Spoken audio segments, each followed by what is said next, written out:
La Salve garagardoak Bilboko fabrika inauguratu zuen aurreko ostegunean eta hemendik aurrera marka euskalduna bere produkzioa burutzen hasiko da Bizkaian.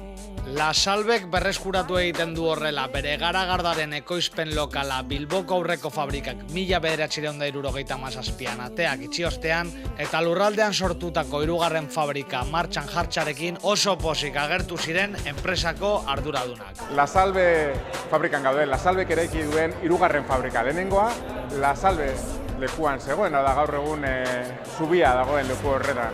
Bigarrena, ia 20. mendearen hasieran sortu genuen Artasa Minas mendian. Eta orain hirugarren hau Boluetan eraiki dugu eta hemen egingo dugu La Salve garagardoa.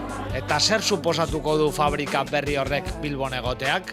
Uste dugu benetan lekua dagoela La Salve berriro ere izan zuen lekua izan dezan, ez da? Guk bere garaian egon ginen, hau da 20. mendean ia osoan egon ginen bertan hemengo erreferente nagusi bat izanez, eta uste dugu 21. mendean ere Bilbok berreskuratu behar duela bere garagardoa eta gure ustez berreskuratu du bere garagardoa. Iker Mertxanek La Salveko bazkideak garagardo sortxaren prozesuaz hitz egin zigun ere bai. Hemen garagarra sartzen da, Arabako garagarra sartzen da, hemen legamia eta lupulua sartzen da, eta ateratzen duguna da ja garagardoa guztiz eginda, hemen tanke honetan ikusten dugun moduan.